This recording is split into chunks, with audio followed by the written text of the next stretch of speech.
Have you ever thought that one Indian cricketer earns more in 2 months than an entire Indian football club can spend on its whole squad in a year? That's not an exaggeration. Here's how the gap got this wide and why it just got worse. Let's start with the stat that says everything. Rishabh Pant is the highest paid player in the IPL at 27 crore rupees for a single season. Meanwhile, the official salary cap for an entire ISL football club, every player on the roster combined, is 16.5 crore rupees.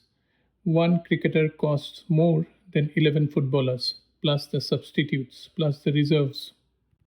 So, what does an Indian footballer make? A young or reserve player earns roughly 8 to 20 lakhs rupees a year. A regular first team player 25 to 60 lakh. Only the true elite, a handful of names, reach 2 to 3 crore a season. Those aren't bad salaries in India, but compare them to cricket. A top grade BCCI central contract alone pays about 7 crore rupees a year, before IPL money, before endorsements. Here's the thing people get wrong: this gap isn't about skill, or effort, or even popularity. It's about money flowing in. The IPL is valued at $18.5 billion. It reaches audiences above 600 million. Broadcasters pay enormous sums for those eyeballs, and that money flows down into player salaries. Indian football has never had anything close. And in 2025, Indian football's money problem became a full blown crisis. The 15-year commercial rights deal between the AIFF and its league partner expired. And when they went looking for a replacement, no bids came in. None. The league simply stopped. The ISL season was supposed to start in September 2025.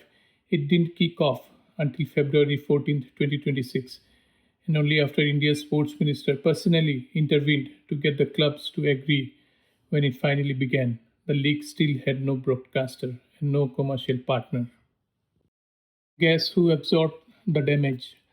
Multiple clubs asked players to accept pay cuts of up to 25%, presented, according to one player, as a simple yes or no, with the warning that refusing could mean not playing at all. Some players had gone unpaid entirely because their clubs suspended first team operations, and the shortened season meant 72 fewer matches. So, in the same country, in the same year, IPL franchises operated with a salary cap of 151 crore rupees per team, and every player in the playing 11 earned an extra 7.5 lakh rupees per match just for showing up. Footballers were being asked to take pay cuts to keep their league alive. There's a reason this feels familiar. Cricket wasn't always this rich in India either. It took one World Cup win in 1983 to turn a sport into an obsession, and that obsession into an industry. Indian football has never had its 1983. In fact, the national team just failed to qualify for the 2027 Asian Cup. Indian footballers aren't paid less because they are worth less. They are paid less because nobody is buying the broadcast rights. Money follow attention, and attention is something a country can change. Subscribe for more stories behind the sports you love.